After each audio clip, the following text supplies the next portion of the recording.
Bendito el Eterno, el uno y lo único, que no hay nada excepto Él. Bendito sea su santo nombre y shalom a todos. Nuestra compañera de viaje en esta semana es una porción pequeña en cantidad de versículos, pero grande en el alcance de su contenido. Y entre otros temas, esta porción, de la que ya hemos hablado, pues abarca el ciclo de la Shemitah, que es el mismo ciclo del Shabbat, pero en una escala de años.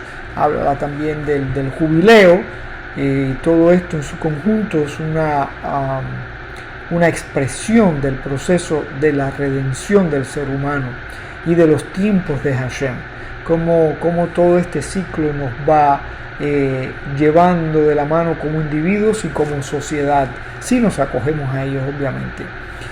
Y también esta porción habla de que la tierra no será vendida a perpetuidad, sino que se calculará la cantidad de cosechas entre el momento de la venta y el momento en que la tierra regresará en el jubileo a sus propietarios originales, al linaje al que le fue entregada esa porción en tiempos de la repartición, en tiempos de Yehoshua, que fue quien lideró al pueblo y fue quien organizó la distribución de la tierra de Israel. Habla también de las ciudades de los levitas, de cómo se maneja la venta de propiedades en ciudades amuralladas y ciudades, pueblos, villorrios, lugares que no tenían murallas a su alrededor, que eran considerados como campo abierto. También habla de no prestar ni aceptar préstamos con interés. Habla de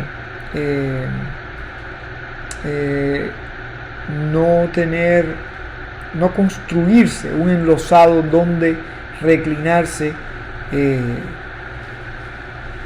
porque esto estaba asociado con la idolatría. No reclinarse en un lugar enlosado. De ahí que los judíos evitamos el arrodillarnos en lugares públicos. Solamente lo hacemos en el día de Yom Kippur. Esa es una de las razones, obviamente, porque esta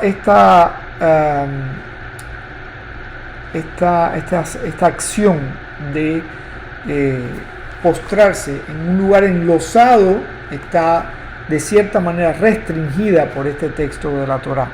Y habla también, creo que es el tema del que más habla, el tema más ampliamente abordado en esta porción, de la esclavitud. Y hace distinción, incluso llega a hacer distinción entre un esclavo de origen hebreo y un esclavo de origen no hebreo. Habla también de no dañar a nuestro prójimo en ninguna manera, ni en una relación comercial, ni una relación financiera, ni en ninguna otra circunstancia social, no aprovecharnos ni dañar a nuestro prójimo, sea un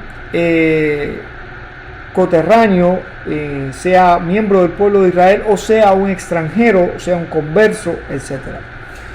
Es muy interesante cómo esta porción es una de las porciones que defiende a los conversos, los legitima, les da cabida en la nación de Israel.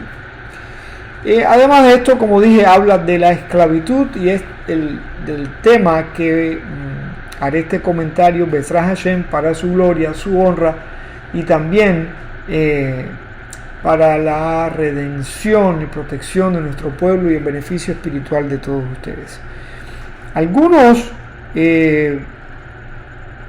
Algunas personas han criticado la Torá y la han catalogado de un texto obsoleto, entre otras cosas, por textos como estos que hablan de la esclavitud. Y las personas ajenas, las personas que tienen poco conocimiento de esto, o que hacen lectura superficial, aun si fuera un creyente, que hacen lecturas superficiales de estos temas, pudieran llegar a darle la razón a estas personas. pero nada más lejos de la realidad. La Torá no favorece la idea de la esclavitud. La Torá lidia con estos asuntos porque son asuntos inherentes a la condición degenerada de la sociedad humana. Y de alguna manera la Torá lidia con esto para poner límites al perjuicio que esta condición puede traer al ser humano. Lo mismo hace con la mujer en otros temas, en otros textos. La mujer y los esclavos eran en tiempos antiguos los escalones más bajos de la sociedad, más débiles, más maltratados en la sociedad. Y la Torá, lejos de marginar a la mujer, como algunos entienden de la lectura superficial de estos textos, lo que hace es salvaguardar la dignidad de la mujer, rescatar el privilegio de la criatura excepcional que es la mujer dentro de la creación. Lo mismo pasa con estos textos que hablan de la esclavitud. La Torá no está favoreciendo la idea de la esclavitud, no hay ninguna mitzvah que nos mueva a participar en la esclavitud de ninguna manera. Al contrario, más bien estos textos afirman la idea de que Hashem no favorece la idea de la esclavitud. Al contrario, la manera en que habla aquí de cómo tratar a un esclavo, de cómo de cómo lidiar con una situación en la que una persona, no el individuo mismo, sino incluso otra persona se llegue a esta condición de la esclavitud, cómo ayudarlo, cómo rescatarlo, etcétera, nos da la medida de que no es algo que sea aprobado por la Torá, todo lo contrario. La Torá solamente está reconociendo la existencia de este fenómeno, porque la Torá no puede soslayar un evento de la sociedad humana, un evento real de la sociedad humana, de la condición humana. Y lo que hace es legislar para que esas circunstancias decadentes no sean más perjudiciales de lo que por su naturaleza ya son. Esa es la manera correcta de interpretar estos textos, de entender estos textos que tratan de cuestiones tales como la esclavitud. Además de que estos temas también se pueden interpretar a otros niveles, y la esclavitud, por ejemplo, hace referencia a la condición del alma cuando entra en esta dimensión que la limita, que la aprisiona, que la esclaviza. Porque el alma viene de una dimensión eterna y se introduce en un universo físico, en un universo de limitaciones. Y eso, estas figuras que vemos aquí en el texto, estos esclavos, nos hablan de la condición del alma. Ahora, estas personas que hacen esta interpretación equivocada de estos textos de la Torá y que denigran la Torá, o que hacen una crítica abierta o sutil de la Torá basado en textos como estos, no crean que son personas que bien intencionadas, porque una, son ignorantes, y dos, la mayoría de las veces no son personas bien intencionadas. La realidad es que la persona que pretenda que estamos viviendo en tiempos superiores, en tiempos en que hemos dejado atrás todas estas condiciones humanas, o son muy ignorantes o, como dije, son malintencionadas, y obviamente que están equivocadas, porque la condición de la esclavitud no ha desaparecido, al contrario, ha aumentado, se ha multiplicado, ha aumentado la cantidad de maneras en que se manifiesta. Hay nuevas facetas de la condición de la esclavitud, especialmente en los tiempos modernos, dado que la tecnología ha contribuido en gran medida, es una herramienta del proceso de esclavización del ser humano.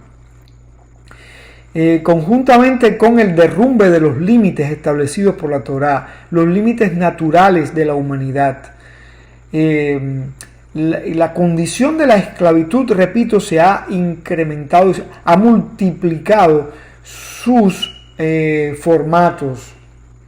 Digamos que la esclavitud puede manifestarse en forma de vicios antiguos y modernos, puede manifestarse en forma de hábitos que la persona no, una vez que los ha practicado por mucho tiempo, a veces no puede sacudirse el yugo de un hábito determinado, como por ejemplo personas que acaparan o que almacenan muchas cosas y no pueden deshacerse de ellas, etcétera. Y hay muchas maneras. También, por ejemplo, está la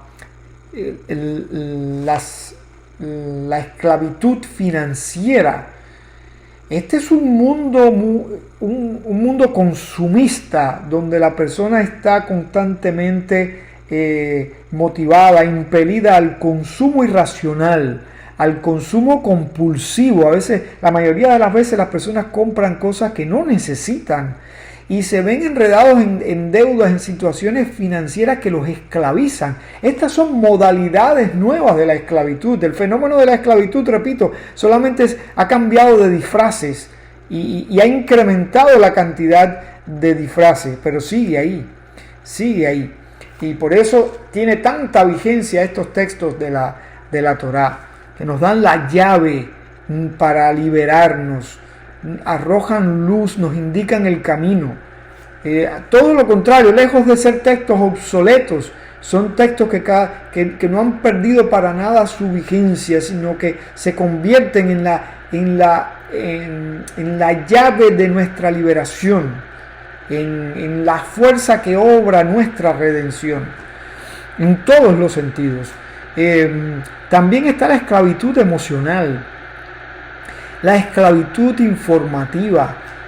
Estamos siendo bombardeados por una cantidad de información y consumimos una información de manera consciente y de manera inconsciente. Y mucha de esta información está diseñada para esclavizarnos. Solamente analicen cuánto tiempo pasa cada uno de nosotros frente al teléfono, o frente a una computadora, o frente a una televisora, o expuestos a algún canal informativo. Y la mayor parte de ese contenido es dañino, es nocivo. ¿Cuánta información inútil consumimos? ¿Cuánta información no solamente inútil? Que fuera innecesaria es un mal, pero no es un mal mayor. Pero cuánta de esta información es realmente nociva emocionalmente, deprime a la persona, sume a la persona en una condición de temor. La persona a veces se ve enjaulada, acorralada, tiene miedo a hacer, decir, actuar. Y eso que estamos aparentemente construyendo la sociedad más libre y participativa de todos los tiempos, cosa que yo no creo. A mí eso es parte de la esclavitud informativa, hacernos creer eso. Las personas consumen una cantidad de información innecesaria que los atonta, los esclaviza, les incapacita intelectualmente. Pero esa es la parte menos dañina. Hay información muy sutil, información que se consume consciente e inconscientemente, que daña las capacidades del hombre de razonar, daña la voluntad del ser humano, inhibe la voluntad del ser humano, porque de eso se trata, de abolir esa parte, de hacerte menos dispuesto, menos capaz de reaccionar. Esto es extremadamente peligroso y con eso estamos lidiando día a día. Y también están los vicios de todo tipo y también, fíjense, hay personas, en cuanto a esta esclavitud emocional, hay personas que necesitan sentirse víctimas, personas cuyas conversaciones siempre estriban en lo mismo, es como un estribillo que repiten constantemente. Siempre están padeciendo y anunciando su padecimiento y quejándose una y otra vez de esta situación y de la otra, y lamentándose y lamentándose. Su vida se vuelve un lamento. Y esto es una esclavitud emocional. La persona ha llegado a una condición en que necesita sentirse víctima. Entonces, esto es una condición que para nada ha desaparecido. Y esto no es un texto obsoleto que favorece ninguna forma de esclavitud. Todo lo contrario, esto es un texto liberador. Esta es la palabra del Eterno.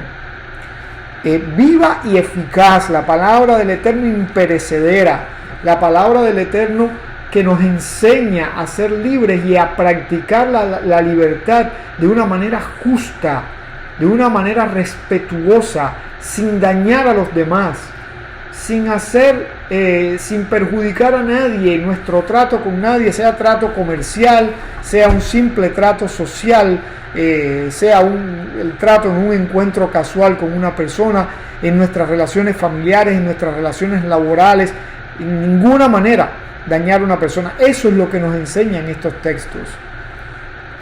Y esa es la razón por la que se ha atacado a esto, a la palabra del Eterno. Y esa es la razón también por la que se ha atacado tanto a nuestro pueblo a través de la historia. Porque es el depositario, el portador de esta verdad eterna, de esta llave liberadora.